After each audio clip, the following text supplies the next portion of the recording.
In this video, I'm going to show you one of the best flexibility exercises you can do for your hip flexors and what are the most common mistakes people make during this exercise that you should avoid to maximize your flexibility gains.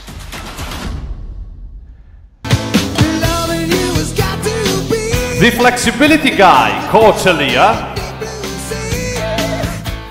Yo guys, I'm the flexibility guy, Coach Elia, and in this video I'm going to show you one of the best flexibility exercises you can do for your hip flexors, so for your iliopsoas, your quad, and what are the most common mistakes you should avoid if you want to maximize your flexibility gains. But talking about flexibility gains, let me show you first my book, Split Second, which is the complete playbook to master the splits and your lower body flexibility. And in here you'll find all the exercises you need if you want to increase your lower body flexibility and also master the splits. You can check it out following the link in the description down below. Now, with that said, let's start. Alright guys, so this exercise here is called the buttock stretch. We're going to be talking about also why it's called the buttock stretch, and it's really easy. The setup is easy. How to do the exercise is quite easy, but you gotta take into consideration a couple of things that will determine if you're gonna do the stretch correctly or not. Alright, so pay attention. Now, the buttock stretch is really simple. You just need some yoga blocks. I got a foam roller here just to, change a little bit the environment. If you don't have the yoga blocks, you can use whatever.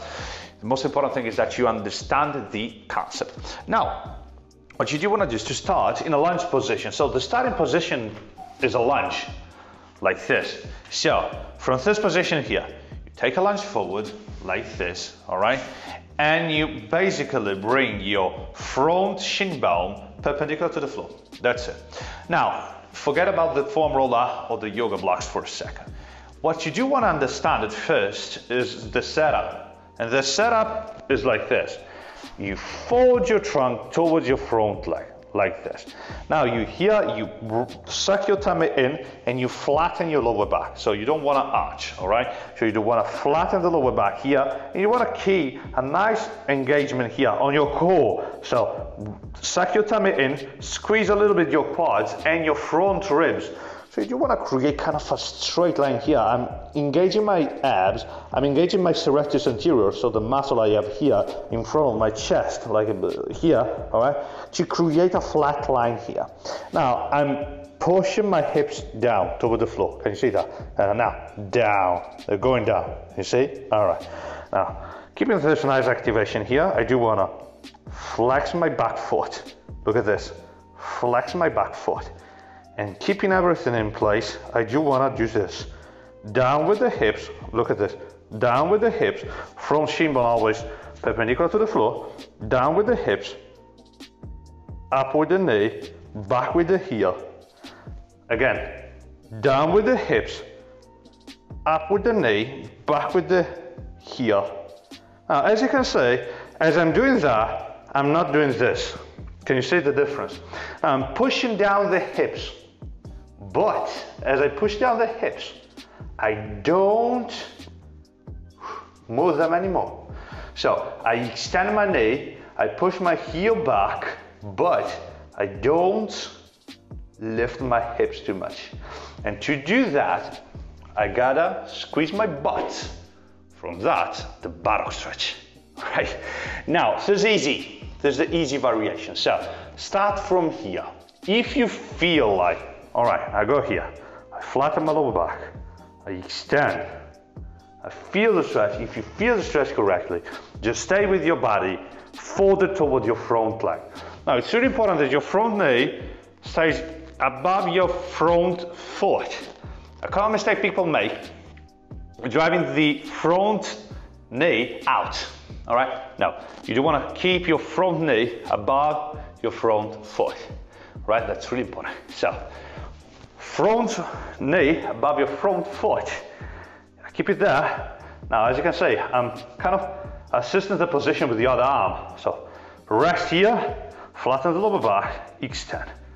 Other hips staying in the exact same position, and are you straightening your back leg? If the answer is yes, then follow the second progression, which is where the fun begins. So, second progression, you do want to use some kind of yoga blocks as some kind of sport. I got a yoga foam roller here. What you do want to do is this. You do want to go down. Now you want to start kind of in the same position, because you do want to understand that here, the activation on your hips and on your trunk especially is the same. Now, as you are here, you do want to bring your trunk up, but as you can see, I'm not arching my back too much. Of course, that will back a little, but as you do that, look at this. I engage and I strongly pull my abs in and my chest in as I go up. Now, the support is here, the other elbow is on the knee, and I strongly keep my front knee above my foot. From this position here, I don't want to, remember, I don't want to arch, all right?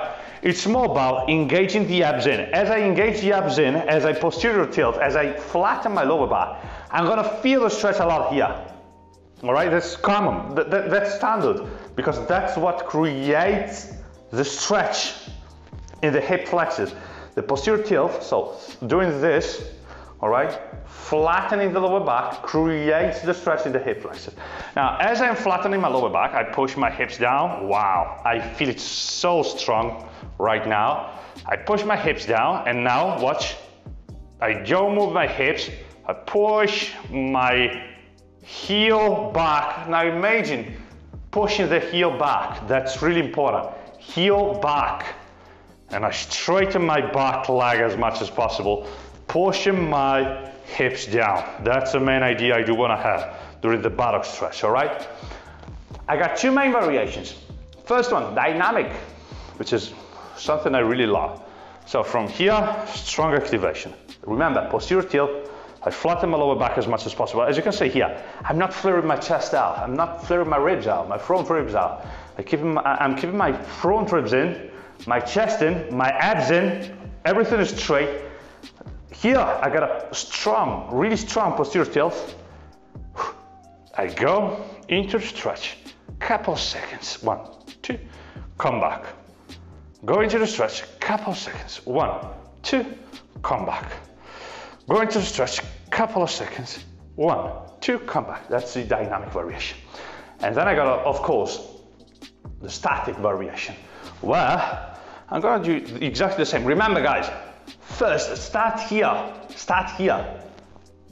posterior tilt, down, posterior tilt, down, from the top. I do want to maintain my posterior tilt, a flat lower back from the top.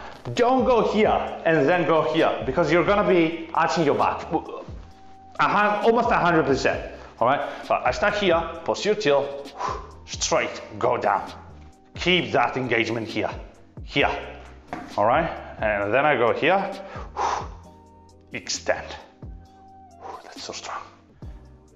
Of course, in the static variation, I'm gonna be staying here, 6 to 10 breaths usually. And what I suggest doing is performing the dynamic variation first. So you're gonna be doing some repetitions, all right? So you lift your back knee, come back against the floor, lift your back knee, come back for several reps, usually from 6 to 10. Then you're gonna be holding the position for longer, 6 to 10 breaths. Maybe you can repeat that cycle for 2 times, all right? So 6 to 10 reps, 6 to 10 breaths, 6 to 10 reps, 6 to 10 breaths again, all right? Every couple of breaths, just try to push your hips lower, all right? And straighten your back knee a little more. Really, really important here, also remember, push your back heel back, as if there was a wall behind you and you wanted to touch it with the heel. That's something that really helps me a lot during this exercise here, which is excellent, guys. One of the best exercises for your hip flexors. Start with the easy variation, with your trunk folded toward your front leg. If you feel okay there and your hips stay exactly in the same place as you straighten your back leg, all right, then start bringing your trunk up and aim for a perpendicular trunk position to the, of course, perpendicular to the floor, trunk position during this stretch, all right? As you can see, you can use a support. It's really important that you use a support, all right, by your side. So if you have your right leg in front, for example, you do want to have the support on your left, much like this, all right? The elbow is above the front knee, and then you go into the stretch from here. It's really important that the support keeps the other arm in the position, because that's what pushes you in the stretch, all right? Pushes your trunk into the correct position. And now it's all about the trunk. The second variation, it's all about raising your trunk up. If you raise your trunk up correctly, the stretch is gonna change completely. But if you arch your back, you're gonna obtain a completely different stretch. If you engage your posterior tilt, if you engage your trunk, if you engage your abs, if you engage your lower back correctly, which is something really little, all right? The stretch is gonna be completely different on your hip flexors. And a lot of people, when I put them into this stretch here, they tell me, I don't feel the stretch. And if I look at their lower back, they're arching the lower back, and that's why they don't feel the stretch in the hip flexors. It's so important that you keep a straight lower back with a posterior tilt during this exercise right here. Alright guys, so that's all for the buttock stretch. One of the best exercises you can do to increase the flexibility of your hip flexors, but remember that you have to pay attention to a couple of things if you want to really master this exercise right over here. At this point, I know that you may have a lot of questions, a lot of opinions, a lot of, maybe you will give this exercise a go and you will have something to ask. And I strongly encourage you to leave a comment down below, because I'll be really happy to answer to all your questions and to have a chat with you about this wonderful exercise. Also remember that if you enjoyed the content, you can leave a thumb up and help me grow this YouTube channel. It means a lot to me, guys. It's free, so do that if you enjoyed the content, all right? With that said, Shinzo Sasage yo. It's been a pleasure, guys. Have a nice stretch. See you in the next video.